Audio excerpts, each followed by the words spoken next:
And welcome. What's going on? It is April 22nd, 2021, and we are here with episode number 5 Alive, as I like to call it. I am Bidoux.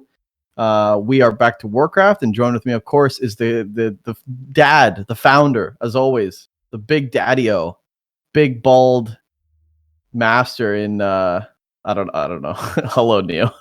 Yo, Ricky, what's up? We're running a little late with the recording this time. The release is already in 2 hours, 15 minutes.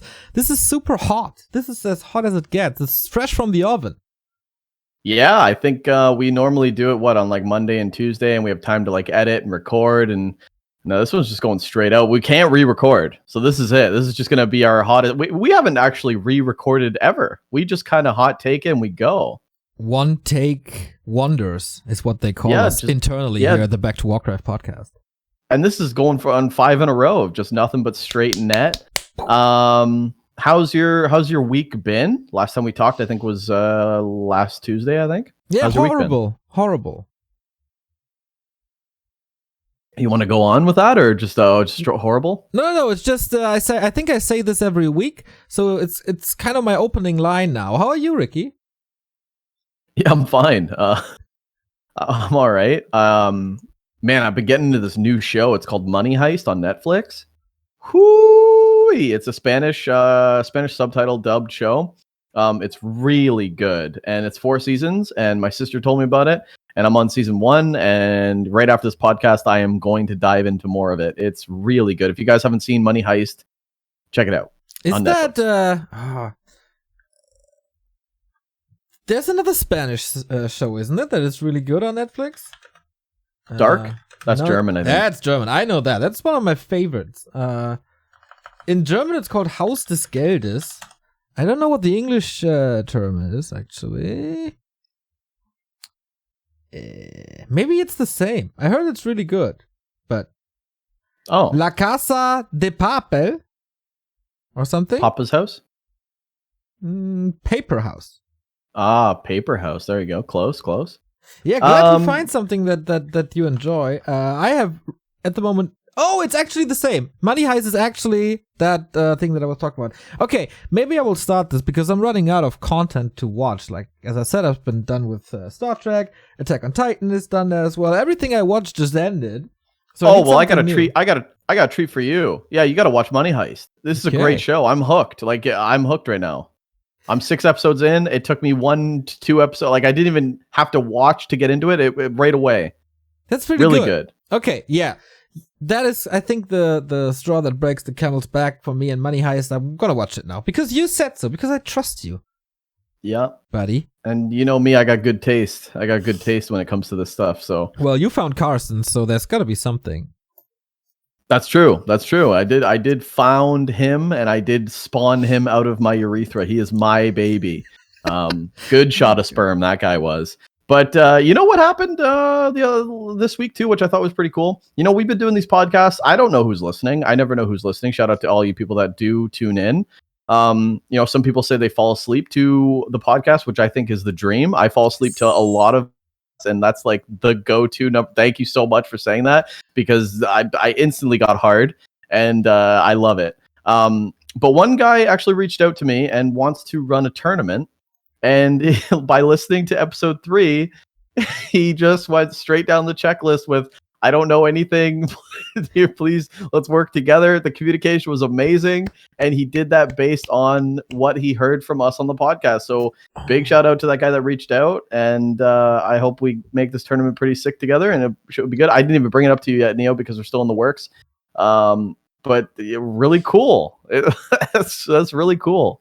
That is super duper cool. We're actually educating people now, and people are listening to us and learning. That's really nice. This is how it's supposed to be. Just imagine, like, in 2 weeks, we find the new super hot, amazing streamer, because our last episode was on streaming and producing.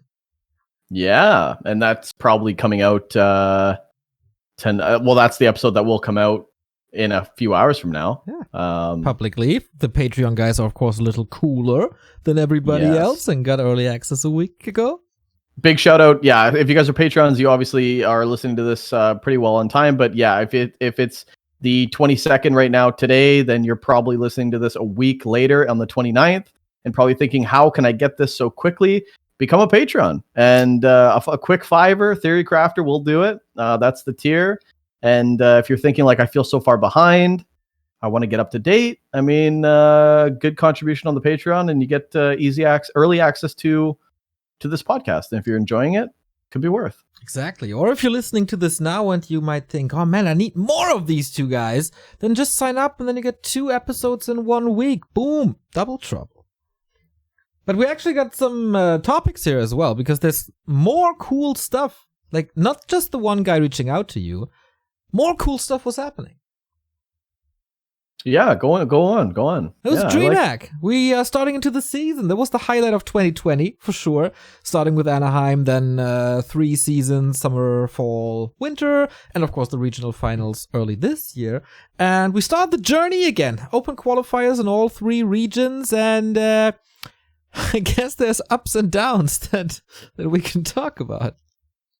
So obviously, first of all, really excited that DreamHack's back for another year, and it's a full circuit, meaning like the summer, fall, winter, grand finals. So that's awesome, right there, just right away. Awesome to have another year of awesome Warcraft events, because DreamHack right now is the biggest one next to WGL, but WGL is more Asia centric, and we don't see much of our guys, meaning Europe and NA, participating. Although it's still a great event.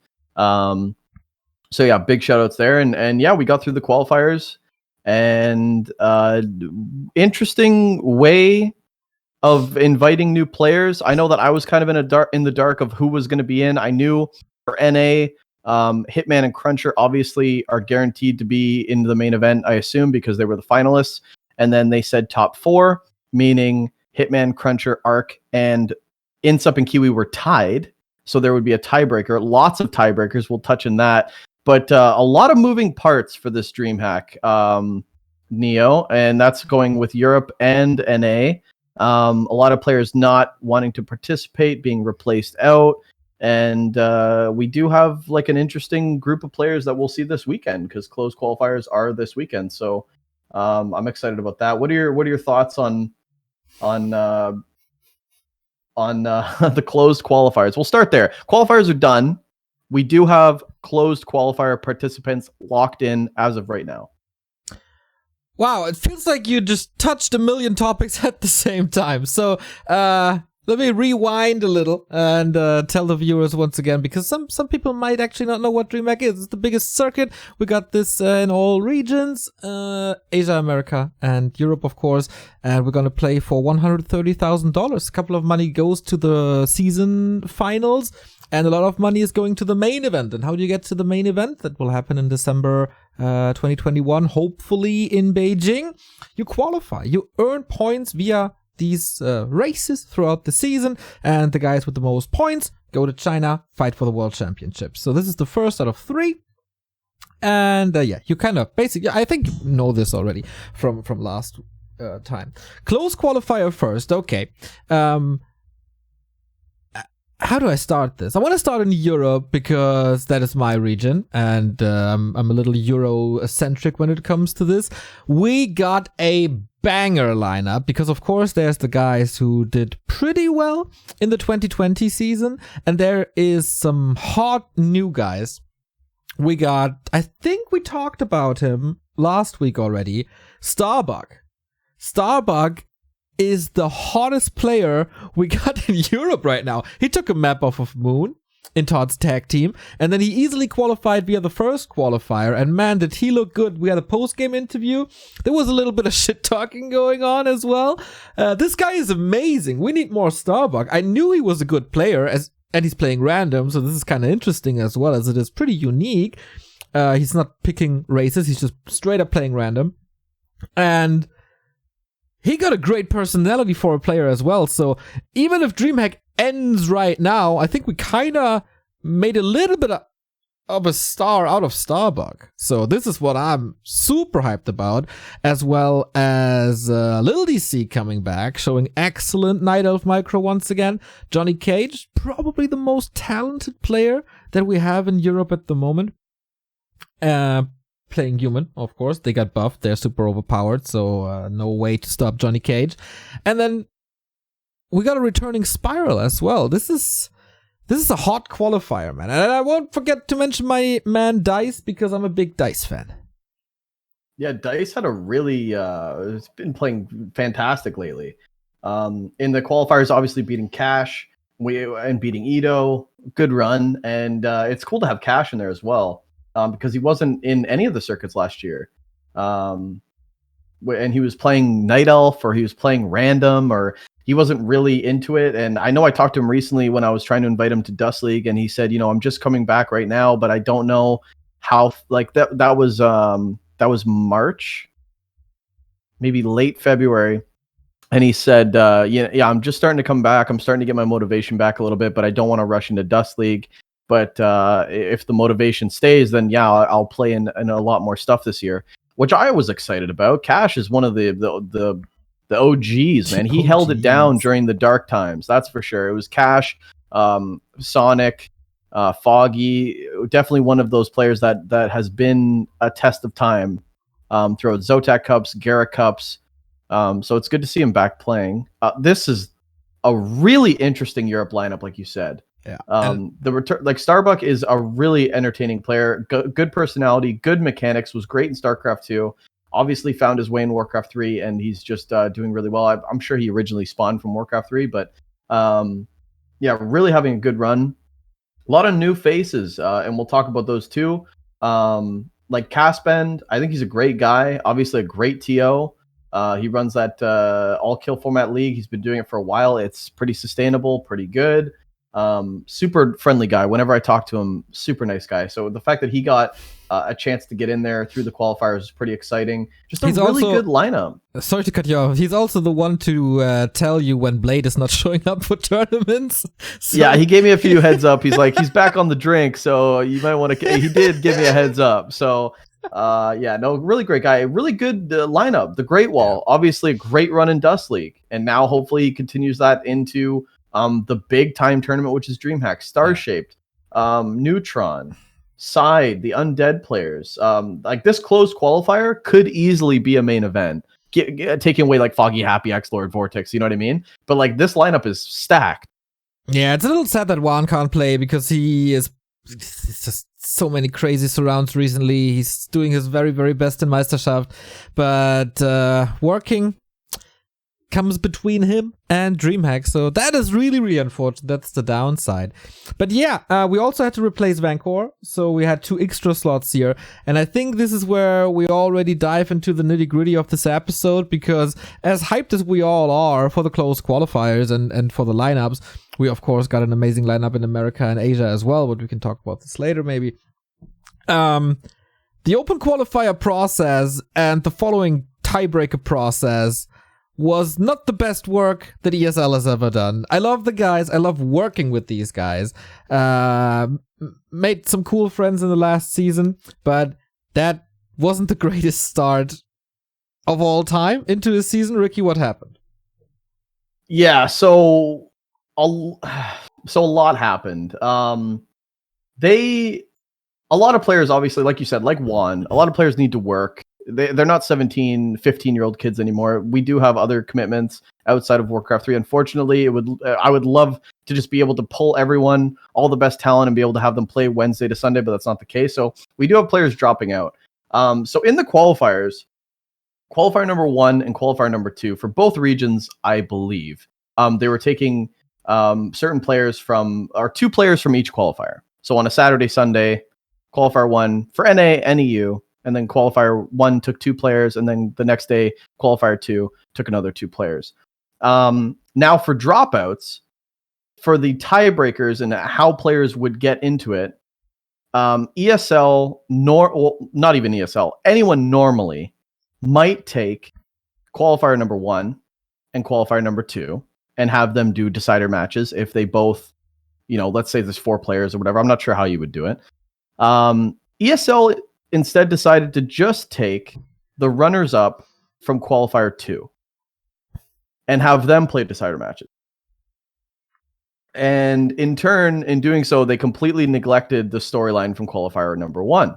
And those players just didn't get in, which sparked a little bit of controversy. Obviously, a lot of debate because there's really good players from Qualifier 1 that didn't get in. For example, Zico, Paladin, Johnny Cage, and Terror. Johnny Cage is qualified, but yeah. From the first. Yeah, he from the first, right? Yeah, So from the first. Okay. So let's just assume that he didn't. Paladin, Johnny Cage, Terror, and Zico. They played Qualifier 1, and for whatever reason, maybe they couldn't play Qualifier 2. Maybe they only had time to take off work for the first day, whatever. So ESL just decided to take Qualifier number 2. And some of these invites as well, Neo, were based on EPT points from last season. So some of these players that got directly invited to the closed were players that were highly ranked from last season's EPT run, which we'll talk about that in a bit. Because in NA, it's definitely controversial with the whole Anaheim thing. But so there was that. So what happened was they did decider matches for Qualifier 2 players in the tiebreaker, which of course we see is Biko beating Ido and Death Note 2 winning Lubber. So Death Note and Biko go in, and then for NA, I believe it was AEB against Ghost. They were the two farthest from Qualifier number 2. So AEB was able to beat Ghost, and AEB took the spot for NA. I think the reason why this is so confusing is because sometimes they're using the EPT points rankings to invite players, and then at a certain point they stopped and used the qualifiers. And they just used Qualifier 2. And a lot of people are like, well, what about Qualifier number 1? And I actually got an answer for that, because for the most part, they were just being nobody was really answering anything. They were just saying, well, we use ESL regulation rules, and I didn't know where they were. But basically, the logic behind using Qualifier number 2 as opposed to amalgamation of Qualifier number 1 and Qualifier number 2, or just simply going back down the list of EPT points from last season, because they could have just said, well, a player dropped out from the EPT invites. Well, let's just keep going down the list. Instead, they decided that, well, I don't want to paraphrase, but their logic was, if you were a runner-up in Qualifier number 1, then you are most likely going to be a favorite in Qualifier number 2. And if not qualified, close. So we just used Qualifier number 2 because they should already include Qualifier number 1's runner-ups anyway. Which on paper does make sense. Like if I see a player that's really close, like if Deuce beats Pride in Qualifier number 1, I'm going to go, well, Pride probably makes it in Qualifier number 2. But there's a lot of factors. Like what if he doesn't play Qualifier number 2? What if it's not always the case that you get deep runs in the second qualifier that involve the same players? And caliber-wise, that was obviously not true. Because Ghost and AEB are not, for example, the strongest players in NA. But their deep run in Qualifier 2 got them the tiebreaker slot. As opposed to EPT point players that played throughout the whole last season that got neglected. And as opposed to Qualifier number 1 players that are probably ranked higher, probably even have EPT points more than AEB and Ghost, but they're guilty of just playing Qualifier number 1. And the same thing happened with Europe. And in my opinion, a bit of a miscalculation. And I don't know if it's lack of knowledge of the scene or them just wanting to get a quick answer, them on time constraints, and they just needed to get something out. But yeah, definitely not the right response. Are you done with your 5-minute monologue? Yeah, you told me to break it down. Okay. Yeah, that is pretty much the situation indeed. So where all of this begins, where all the problems begin, where basically also the drama begins, is more than 1 year ago, and that's at Anaheim. At Anaheim, you got an absurd amount of EPT points that are still, to some degree, important today.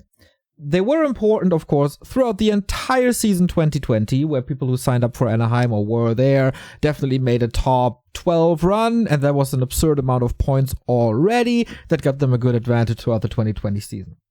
So with that in mind, I was kind of hoping for a system that completely scratches all the points of 2020 because it was so flawed. Didn't really happen. And so there's this rat's tail now where, of course, the invites are based on the EPT points. And I think that's kind of fair because top 16 pretty much got invited, right? Top 8 for the main season and top 8 and 9 to 16 for the close qualifier. So top 16, you can make a top 16 if you play all 3 regions, even if you didn't make it to Anaheim. But it's also involving the seedings for the open qualifiers. And I think that is already pretty bad because like we saw second round matches, Terra versus Little DC. That's not supposed to be a first round match. That's supposed to be a decider match at best. And because the EPT points were influencing the seedings so much, the entire bracket was between heaven and hell, in my opinion, especially in Europe. I don't know if it was the case in America to this degree, but in Europe, it was definitely noticeable. Ido had some hard runs. Like we saw Ido and Dice also first round match. Like what the heck? Or Dice and Cash third round match. Doesn't really work that way. If you know, like I understand that this is a standard ESL procedure, but maybe you just scratch that for once. Like, okay, Anaheim flawed everything. Let's go for clean cut. Let's either exclude Anaheim, which could have been done, or take a look at all the cups that were played last year, because that's a good indicator, right? Who played a lot of cups, who got far. That would have helped a Dice, an Ido, for example. So from the ground up, these qualifiers were very, very flawed. I think this isn't the right approach. I agree that they want to standardize a lot because that makes things a lot easier in the long run. But for Warcraft 3, we all know we're really special. I mean, just look at you. You are really special. Take cup results into account or do as everyone does and take the ELO ranking of Warcraft 3 info. Then you get the fairest seedings you can possibly ever get. Okay, I agree with a lot of what you said, but I mean the War 3 info rankings, no, absolutely not. Then we'd see Ted in the Asia when he doesn't play anymore. I think well, that's the one example where it's probably not great, but then you either stick to it. You either stick to it or you don't. And if it's flawed, I mean that's a flawed system. I wouldn't use those. Here's the issue. What do you do? You rig everything. Come on. Yeah, I rig everything. So let me tell you the script, okay? Here's the issue is last year we went to Anaheim with the idea that there was going to be a Swedish offline tournament, a Melbourne offline tournament, and I think Amsterdam, right? So 4 circuits and Rotterdam. Rotterdam, right? So what they did was Anaheim it did happen, and then COVID happened and shut down all offline events. And the scaling of the points did not change, meaning that Anaheim events got huge points, and they did impact the qualifiers that are going to happen this weekend. So 14 months later, a player that just showed up to Anaheim in 2020 February is going to play in the NA closed qualifier, and that's mnemonic. And we'll talk about that in a second. And we'll talk about why this is a problem. So what happened was people went to Anaheim, which is totally great. We had a great offline tournament. People had some good runs. And they got points from that, as they should have. But then COVID happened, and then ESL quickly decided we can't do Sweden, Rotterdam, and Melbourne anymore. We're going to do online tournaments. And they did not scale the points of those circuits to correlate with Anaheim, because Mnemonic, who I think, I got it right here, got 225 EPT points for coming top 24. The 20, I think that was top 12. He made it out of the first group stage. Was it top 12? So it wasn't the final 8, but it was the one right before. It was the qualifier match to get into the quarterfinals. Yeah. Okay. So he got 225 EPT points for that. Let me look that up actually before we talk shit here. Okay. Mnemonic did. He did get 225 because I'm looking right at it. Yeah, he did 9 to 12. So second group stage, and then he survived one round. So that's lower bracket final of the second group stage. He won against Carson, by the way, 2-0. Hell yeah, that's a big win. That's a big dub. So let me just put that in perspective for you. So Mnemonic's top 12 run at an offline event like Anaheim netted him 225 points. Insup came top 3 in each summer, fall, and winter circuit and got 80, 100, and 120, which added up together is 300. So for playing 3 circuits and getting top 3, Insup got 300 points. Mnemonic got 225 points for Anaheim. That is an issue. And I think you're absolutely right that they should have either scaled the circuits to give more points, that maybe a summer and a fall top 3 add up to more than that so that eventually you can overthrow the Anaheim points. But a player like Ark, who got 225 points as well, he really thrived from that because he's right away in the main event, and that 225 was the difference between Kiwi or Insup going there and Ark having to play the closed qualifier this weekend. Yeah, exactly. That's the second issue. That is definitely the issue in the American region, I think. Yes, is that Anaheim gave way too many points and they did not scale the circuits accordingly to either overthrow them or balance them out. I mean, coming top 3 in 3 of these circuits should definitely net you much more than a top 12 or whatever in a tournament like that. I mean, you could argue it or not, but to be very, very fair to Ark, he did play all the other seasons as well, and he got 5th to 6th. So always very close to the top 4, but Insup always had better results when he was in the same tournament as Ark. Yeah, and Insup's only guilty of not being able to go to Anaheim for whatever reason. Because I'm pretty sure. Yeah, so he doesn't have a passport, but I'm pretty sure if he went to Anaheim, he would have done great. It's not the point. Then maybe he would have flopped. That's not the point, though. The point is that Anaheim's points gave out way too many points, and other players during the circuit couldn't keep up. Despite if they played all 3, which, by the way, is a huge time constraint, is a lot of days off work, is much more than a weekend in Anaheim. That's for sure. Especially considering I think Mnemonic only did Friday, Saturday. He was out by Saturday night. So it's a little bit, it's just, they didn't scale it properly. And when you have a system like this, and we all told them that the Anaheim points needed to be adjusted. And I think they even did adjust them. Mm-hmm. They added 20 points each circuit, but it wasn't enough because when we added it all up at the end of the year, Mnemonic still has more points than Saron, Deuce. Duck as well? He has more points than Duck. He has more points than players that played consistently throughout the whole year. Yeah. And in fact, some of those players aren't going to be in. Saron and Seiso, not only did they play the circuits, but they played in the qualifiers and they still didn't get in. And you can argue, well, they should have just qualified forehead. But the point is that Mnemonic got through this weekend with EPT points from last season. Yeah. And here's another issue. Is they used a tiebreaker from Qualifier 2, like we suggested earlier. From the DreamHack Summer Qualifiers, they picked the 2 runner-ups from Qualifier 2, and those 2 determined the tiebreaker slot for Incinerator, who also would have made it through based on his Anaheim performance, but declined the spot, or didn't respond to them. I'm not too sure. So I think the argument is also, why are we using AEB versus Ghost from DreamHack Summer Qualifier 2 as a tiebreaker, as opposed to simply just going back down the EPT list of who's next, which I believe would have been, let me just get it up here. It would have been, after Incinerator, it would have been Boo. And then after Boo, it would have been OC. And then after OC, it would have been Saron. And then after Saron, it would have been Carson. But I mean, but the issue is, they're flippy-floppy a lot. They use qualifiers here. They used EPT points there. They used decider matches here.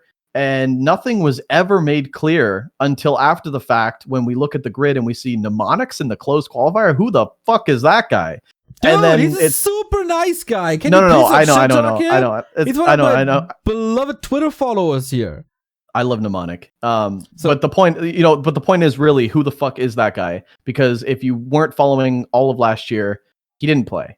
And I think that's a huge problem. And ESL definitely dropped the ball on this. They didn't scale the points. They didn't take into consideration how this would impact today's or this weekend's qualifiers. Mnemonic is going to play in the DreamHack Summer based on a performance he did 14 months ago that wasn't even very good. Dude, he beat Carson 2-0. Carson wasn't a player then. Also, I don't think beating Carson, a caster, should qualify you to be in the top 8 of... I kind of want to disagree with something. Like, the replacements, I don't think you should go by EPT points. If that happens, you should then go by qualifier results as well, because then the same thing can happen twice. Like, the replacement could, of course, be Mnemonic. It could be a guy like Mnemonic who showed up to Anaheim and got the points because of that. If you go with the first qualifier and the second qualifier combined, you actually get people who are playing now and who are good now. It would be like from qualifier 1, Say So, and Sword Puppy, aka Mythos, aka RTS that's Live. Fine. So like, it's fine. That would have been better. Hold on. But we actually got like the worst of both worlds. It feels. Hold on. So that's fine performance-wise, but I just mean in terms of consistency. Like, if Mnemonic is going to be in anyway, and a lot of players are going to be in anyway. Yeah, you don't get my point then. Yeah, but I mean, they're in anyway. Yeah, if you go by EPT just be points, consistent. No. If you go by EPT points, the next guy that replaces Incinerator due to EPT points could be another guy like Mnemonic who just showed up to Anaheim. Yeah, but then it's written in stone. The points mattered. At least it's consistent.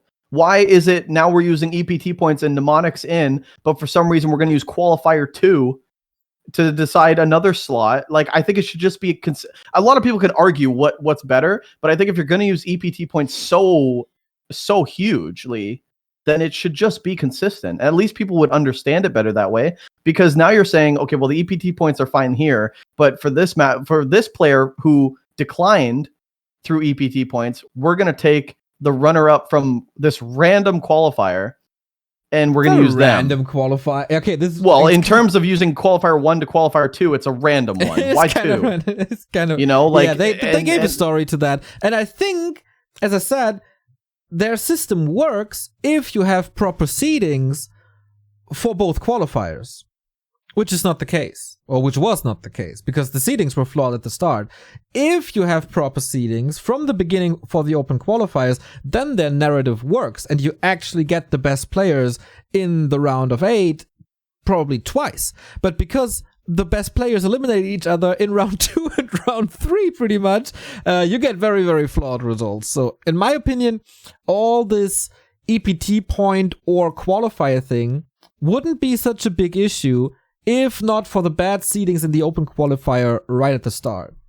But NA's qualifier seedings were based off EPT points, whereas Europe's exactly. Not. Yeah, it was. That's the issue. That's consistency then. That's fine. That's bad. Well, in terms of, it's not up to date, it's bad, but they're not expected to go through the scene and be like, oh, this Say So is better than this guy. Maybe EPT points are the factor. That's what had the Hitman Cruncher Best of 5. That's what had the top 5 in Europe. It's always been EPT points. I do agree, if not for Anaheim. If they take only the online seasons, I definitely agree. But if Anaheim is still part of the EPT point table that they use for the qualifiers, then there's a flaw again. I agree. And I think they should have scaled the circuits better throughout the year so that Anaheim wouldn't matter. But they didn't. And Anaheim does. I agree. But does that spill over to Asia? Because does that screw Focus out with his big run in Anaheim? Does that screw anybody else out? Maybe. Wow. So it's a slippery slope. Like, another story, dude. it's a slippery slope, though. Like, I'm okay with including Anaheim as long as you scale up the important circuits, which were fall, summer, and winter. And they didn't do that. And we just gave them benefit of the doubt that these points would just even out, and Anaheim wouldn't matter so much once we get into June and July and August and September. But I mean, with the circuits over, and we're like, damn, that player from 14 months ago with his not so deep run got more points than players that played everything but dude, last year. Imagine if he shows up and like actually has a crazy good performance tomorrow. Oh, what is it? I tweeted at him like, I'm rooting for you, buddy. Dude, I said the same at Discord to him. Like, he showed me I think a picture of Back2Warcraft hoodie and stuff. He constantly tweets stuff at us. He's great. Dude, if he has a miraculous learn, I'm going so batshit crazy on this, man. That would be nice. Yeah, it was really just misguided, and I don't think the communication was clear. And they kept saying, well, you know, ESL regulation rules, and I don't. Yeah. Speaking of communication, I don't know. Were you involved somehow in the tiebreaker schedule thing between Kiwi and Ark? Because Kiwi and Insub? No, that's another thing. Nobody told us. We're supposed to be casting the qualifiers, and we have important tiebreakers. And I actually didn't hear anything. And I messaged Insub, which I never like doing. And I had to say, hey, Insub, who's going through, you or Kiwi? Because the website, the Wikipedia page, because I didn't know what the ESL page was at the time. I said, the Wikipedia says that Kiwi's gone through. And he goes, oh, no. We're playing a decider match on Monday. And this was Saturday's qualifier number 1. And I'm like, nobody told us shit. So it's Saturday. I'm about to start qualifier number 1 with Carson. And I reached out myself because nobody would tell me anything to have Insub say, oh, no, we're playing a best of 5 decider on Monday. And well, nobody told me about Monday. Do I have to clear my schedule? Is this being casted? Is it not being casted? Does anyone give a shit? Because I think it's a huge match. Nobody told any of us. And not only did that, I thought Kiwi was going through if I didn't ask Insub. So there's just no communication. Yeah, Side was streaming eventually. I didn't see it either. Same for the Euro tiebreaker. I didn't know that this is a thing until I think the first game was already played and Death Note was already in the so-called final. And then I made jokes that, okay, it's 1 human and 3 undead, and the human is obviously winning this thing. And people corrected me like, yeah, he doesn't have to win. He's already through. And like, what the fuck? There's a final. It's only Vancouver dropping out, right? And they're like, we think so, but we don't know. But the admin told Death Note that he doesn't have to play the final, so he's through. We're like, what the hell? Are they having 17 players in this close qualifier? Make no sense. So nobody knew that Juan wouldn't be playing. Nobody knew about the tiebreaker. Would have loved to cast it. Like, it's super important matches. It was, yeah. It's the beginning of a brand new story, too. It's the beginning of a brand new story. Like AEB playing Ghost would have loved to cast it, because what if AEB has a deep run? And it's really just like, well, how did he get in there? Nobody knows. It's just a big shit show. And it couldn't have been, like, it can't be that hard to figure out. And you don't even need a lot of scene knowledge, which I don't think the ESL admins do have. And I'm not speaking about all of them, but just the ones that do make decisions. Obviously, they don't know the scene very well, which is fine. You're an admin. You don't necessarily need to know that this player is probably rank 8 and this player is probably rank 32. But the issue does come with the decision-making last minute, and it's not consistent. Yeah. Like, right away, the EPT points judged who makes it into the qualifiers. When the qualifiers did happen for Open, those seedings in that qualifier were based on EPT points. For example, Hunter was ranked 28. Is he ranked 28 in NA? No, but he had no EPT points. It was made very clear that if you did not have EPT points, you're going to get randomized and you have to build yourself up because you have nothing going for you. It was made very clear. And Seiso, Deuce, Saron, they all had high seedings, as they should have, because they had high EPT points. All of that was made perfectly clear. What's very confusing is just we use EPT points here, but we're not going to use it there. And I think if Incinerator or Mnemonic dropped out, obviously the right choice would be to go to the qualifiers and have qualifier 1 and qualifier 2, those runner-ups play and then figure out the match. Obviously that would be best in terms of up to date, in terms of who's even playing right now. But in terms of consistency, why would you use qualifier 2 when you've been using EPT points the whole time? Just go back down the list at that point. And I'm getting really blurry. The more you talk, whoa, you're gone. There we go. Last thing from me about the seedings. European Open Qualifier number 2, seeding number 8, Gucci main. I know you know a lot of people in the scene. You know a lot of players. You're always scouting for talent. But prior to this, did you ever hear of Gucci Mane? Except the rapper. No, I don't know who that is. So, just a couple of players who were seated behind him. Biko, Scud, who was that? Tom, Krolu, Lil DC, Ido, Zyko. I have no idea what this obviously from. Europe was treated differently than NA because right now Cash is seated number 1, and I don't know why Cash is seated number 1 because I don't think he has EPT. He played a lot of seasons. He got points for sure. Oh, okay. Maybe I'm the black mistaken. sheep. Like Gucci Mane is for sure the black sheep here. I have no idea what happened there. Maybe okay. So everything else seems to be seated, but for some reason Gucci Mane got 8. Does everyone else seem okay? As far as Johnny Cage 3, number 4 is the rest was good. The good thing is admins acknowledge that this is not too great, and the best thing is that from next qualifier on, Anaheim doesn't count anymore. 2020 doesn't count anymore. So it's all about what's happening this year. Of course, a little unfortunate for everybody who was affected for the summer season. Okay, so they actually decided that come fall, it'll just be the qualifiers, and from summer's results, that's it? Yeah, that was always the case. That was always the plan. Okay, yeah, good. But I mean, fuck, I mean, it's only one event. What could possibly go wrong? Holy shit, dude. 1/3. Like, dude, you got a lot of smart minds. 40 minutes on this. Like, there's a lot of smart minds in the scene, though. They could have asked anyone else's opinion, and we would have given them the same thing that everyone wanted, either consistency or just be fair, because they totally fucked the qualifier number 1 players. And I know lots of players in NA that played qualifier number 1, but they had to work either both days and they took one day off to be a part of it. And then it's like, no, we're just going to use qualifier number 2. And the qualifier number 2 reason does make sense, assuming everyone always participates. Because I would agree, the runners up from qualifier 1 are either going to qualify number 2 or be close. Yeah, for sure. But I mean, you could have just looked at the qualifier and said, oh, this isn't the case at all. Maybe we should take another angle.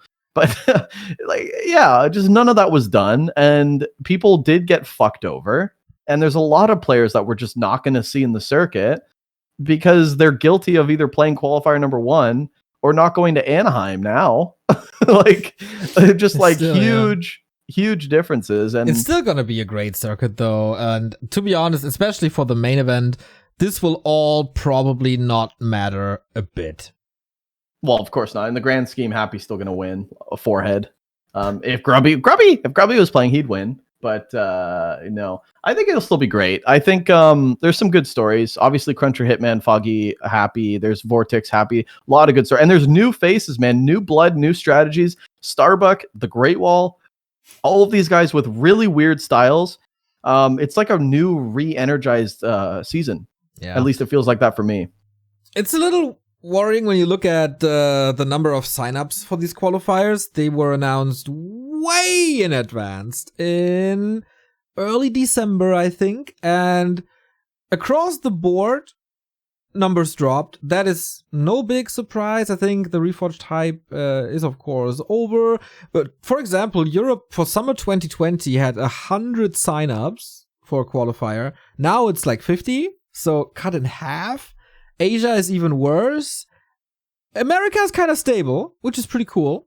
But yeah, this is really interesting to me because the player number on War 3 Champions is constantly rising for a long time and still goes up. The stonks are good. But for these qualifiers, that wasn't represented at all. Could be a time issue. Could be scheduling. I know that DreamHack likes to do the Wednesday, Thursday, Friday, Saturday, Sunday routine. And but I mean, the qualifiers are Saturday, Sunday. Yeah. Okay. So there's no excuse there. I don't know everyone's situation. I think it's weird, right? There's a big chunk of players that love to play, but they don't want to compete.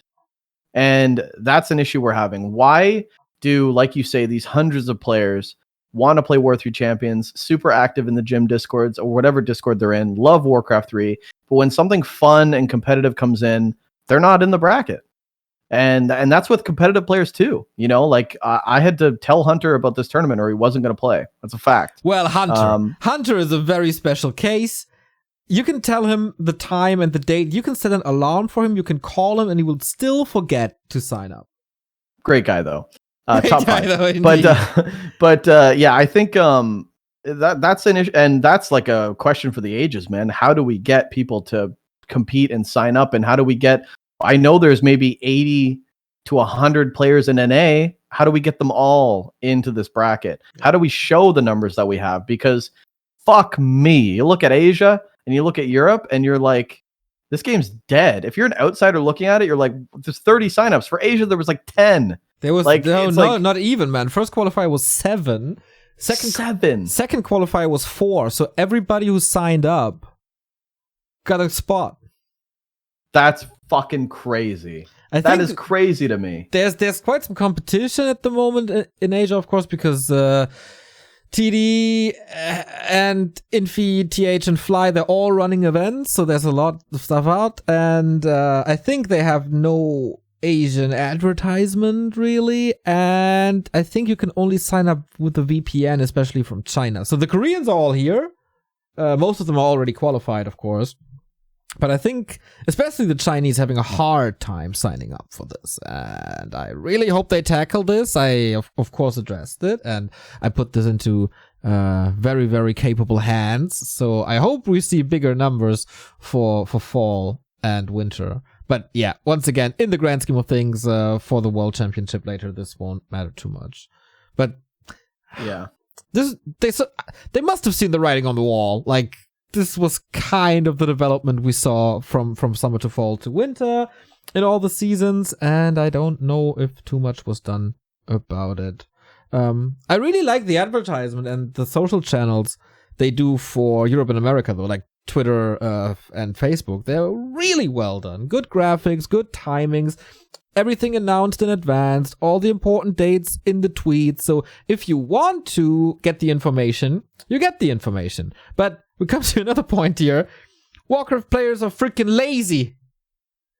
They are, man. It's ridiculous. It's ridiculous how much they just like, I don't even know what they want. Like, dates for all this was laid out so far in advance. And some players are still like, wait, what? It's at 5 p.m. this weekend?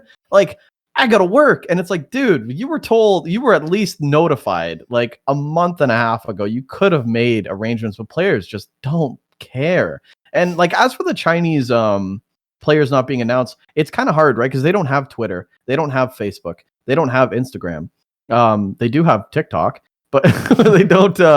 But I think they need kind of like that, like you guys, Back to Warcraft. You guys do the posting. You guys are the news. If ESL Warcraft doesn't post it or whatever they do, you guys are right on it with the retweet, and that's how people get the news out. But I don't think there is like a Back to Warcraft in China because everyone has their own agenda. Well, there's kind of War 3 Station. Yeah, War 3 Station, yeah. But then what happened? Did they get the memo but nobody played? Or did War 3 Station drop the ball there? I know that there's the TED. He's got his own thing, InfiTH, and they have their own thing, but I think they're just in a streaming war right now. I really don't think they give a shit about events because they're just building their own brands. Well, so, they are all casting the ESL Cups on Monday. Oh, that's good. But I just mean, like, I don't think there's like a Back to Warcraft for Asia. It's War 3 Station, but somebody dropped the ball because I don't know who to contact. I don't know the forums. I don't know where the Reddit post is for them or where people are looking. I have no idea. And, there's a lot of good names, capable people, that we deal with all the time, that deal with China directly. So, yeah, I mean, open cups, it's free money, man. And like, I think ESL Asia, this is the craziest part. ESL Asia with 7 signups is still more entertaining than Europe and NA. I'll just what? Say it. What the fuck? Why? Because the caliber is so good. The caliber is so good. You have no idea what you're talking about, dude. The games I don't 7 even know signups: Focus versus Thunder, Michael Chemiko, Colorful Side, Fish and Sock, Sock Colorful, Focus Chemiko, and a Focus Colorful Open final. Cup. That is Open Cup, not Open Qualifier. Oh yeah, the qualifiers obviously were a disaster if only 4 players sign up. But I think we're just talking about signups. We're just talking about signups in general. Signups in general, right? Yeah, obviously the qualifier signups for NA were very good. Thanks, Brazil. And the Europe. Thank you so much.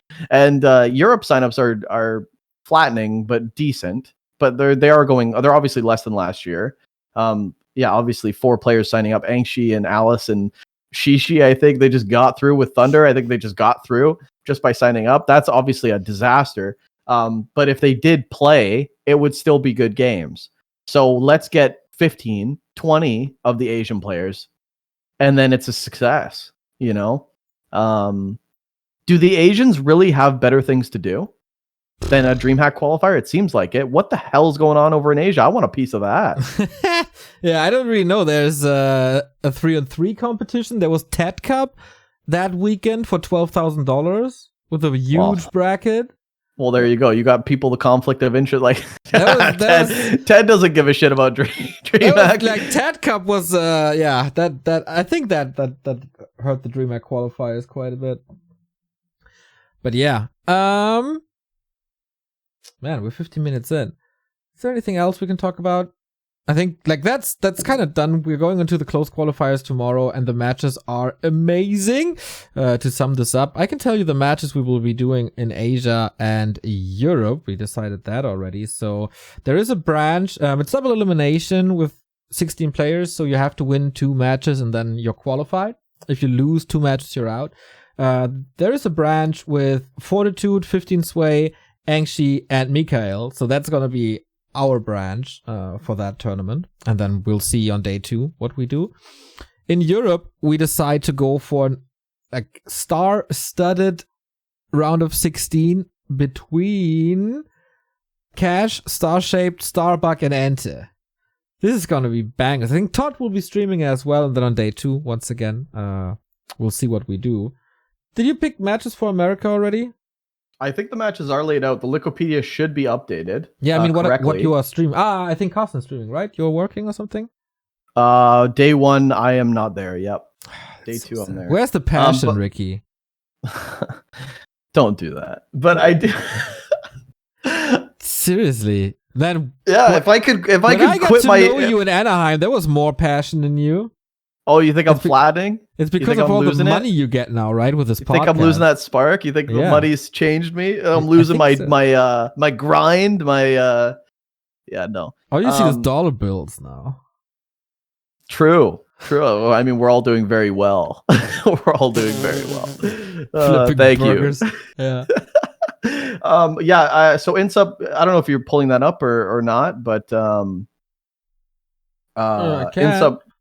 I don't know what matches that they're going to do. I assume, are they 2 going on at once? I don't even know what the they'll all be played at the same time. Okay, you have obviously no idea. Carsten will pick some matches. Duck and Hunter, super interesting. Insub, of course. Well, Pride's not playing. Favorite there. AB and Bidoux, also cool. So maybe they will follow the run of Mnemonic. We will definitely be there. Cast all of this for you. And then we come to probably our last topic for the day. Channel point prediction is a thing that you guys love and every single caster hates so much. So, little insight on how the production work when we do this. We have this little tool that you see on our streams where all the names are we putting in, and then the bottom you see what matches already happened and what matches will come up next, and you gotta go, like, you have to prepare that's quite a bit. Then you have to fiddle with OBS to switch scenes, to be on the right scene, to bring you some information, for example, about the players or about the bracket, or you have to scan Twitter if something is coming up there. Plus, you have to check Discord if something is coming up for the tournament. For example, are you missing game names? Is the admin telling something? Is a player going to take a break? Because then you can take a break as well. And of course, you have to talk during all of that and join games of all of that. So on top of all of that, plus social media work that we usually do, there's this thing called channel points where, yeah, it's super fun, but guys, as a broadcaster, this is the one thing that's a little bit too much to do in short time. So our mods are aware that you love this, and if the mods are around to open and close the predictions, they will do it. We know how much you love this. We want to give it to you, but sometimes it just doesn't work out workload-wise. So please reduce the frequency of asking for this, and especially once the game is over, don't spam channel points immediately. This is really frustrating and annoying and grinds all of our gears. It takes away from our experience to like host a good show when we end a game and all we hear is give me my fucking points. Pay them out. Like next prediction. What's next? Like it's a little ridiculous. Some of our mods are doing a great job, by the way. Couracious. Huge ups to Couracious. Yeah, some of these guys are doing amazing work. Because I used to just say, fuck it. I'm doing one prediction. Who wins the series? You guys got 5 minutes and that's it. So if game 2 hits, you missed it in game 1. I just said, fuck it. But some of these mods are doing like map by map predictions. And dude, people just got to stop giving a shit, man. Like we're trying and we know you like it. It gets you guys involved. We know, but you guys got to stop giving a shit if we miss one, man, because there's just so many moving parts and we're trying. But the amount of shit is just getting way too much. Yeah, that's kind of like this. Of course, that's things you don't know. Probably you don't know how much we do in a break. For example, I think Ugri said not even an octopus could do this because it is a lot of stuff at the same time. And sometimes it will work and sometimes not. And we try our very best to bring you channel point predictions. And if there's no channel point predictions, then hey, apply as a mod and maybe you can do it next time. But of course you have to behave for that, which is also kind of hard for a certain amount of people. That's it for the week, eh, Ricky?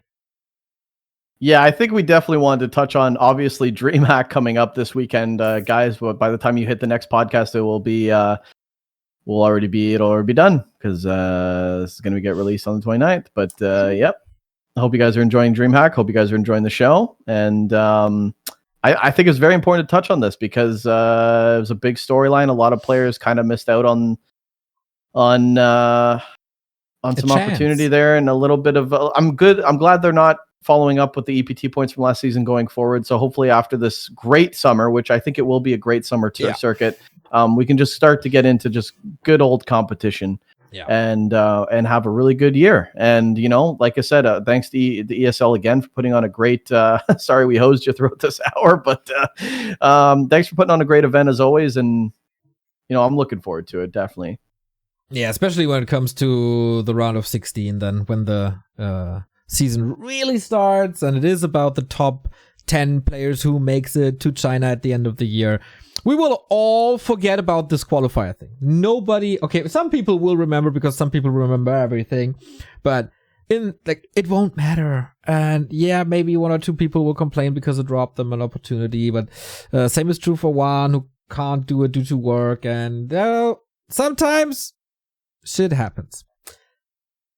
I hope you enjoy this. I hope you enjoyed this a week early because we do all of this because A, we like each other so much, B, we like you guys so much, and C, because our Patreon says so. So the Back2Warcraft Patreon is up here on patreon.com/Back2Warcraft. You can sign up for this. 5 different tiers are available at the moment, from Tomato at €2 a month up to Midas up to €50 a month for the big support. The Golden Goat is obviously reserved for Mr. Knubbequakes.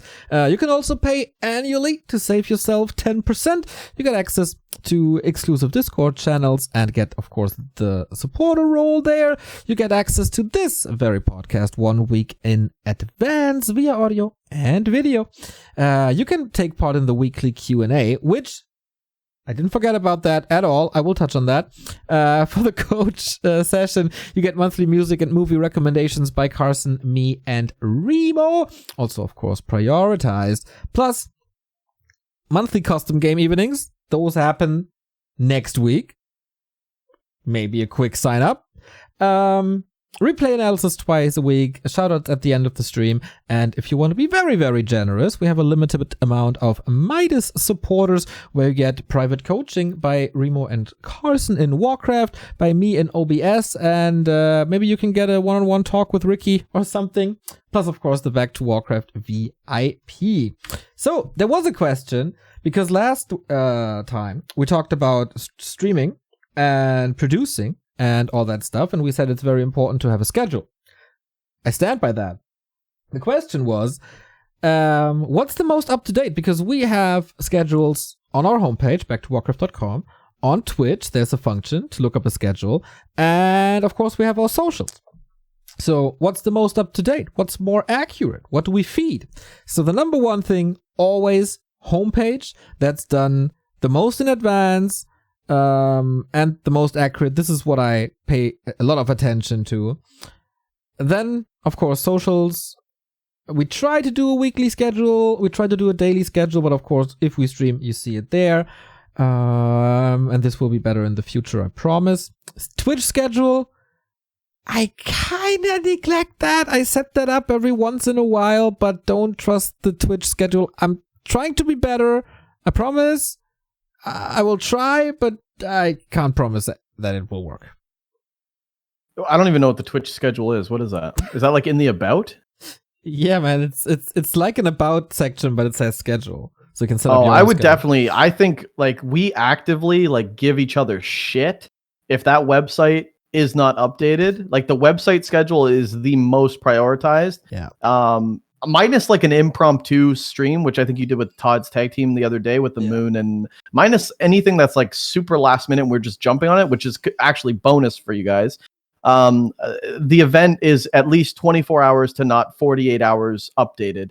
So if there's something Saturday, you're going to know Thursday. I would always check back2warcraft.com, check that schedule. If you don't see anything the next day, chances are there's nothing, because if there was something, we would have marked that down. Yeah. The website is your go-to, in my opinion. We actively go out of our way to make sure that website is updated for you guys. The website is the number one, and it's so good to actually have a super updated website. I would use that, guys. If you want to know what stream's going on, check the website, or if not, check the Twitch side ticker, because we're already live by that time, or social media as well. But for anything coming up well in advance, obviously social media. But for like this week, okay, today it's Thursday. What's tomorrow? I would check right now and see. So I would use the website. My personal opinion. Next week we're going to talk a lot about the War 3 Champions finals that are coming up on the 29th of the 30th of April, plus the first 2 days of May, which is also Ricky's birthday. We're still gonna celebrate War 3 Champions Season 6 finals. Gonna be global finals. We have the drawings on stream on Saturday, so tune in, and hope you enjoyed that. Enjoy the Patreon, and we see each other in a week.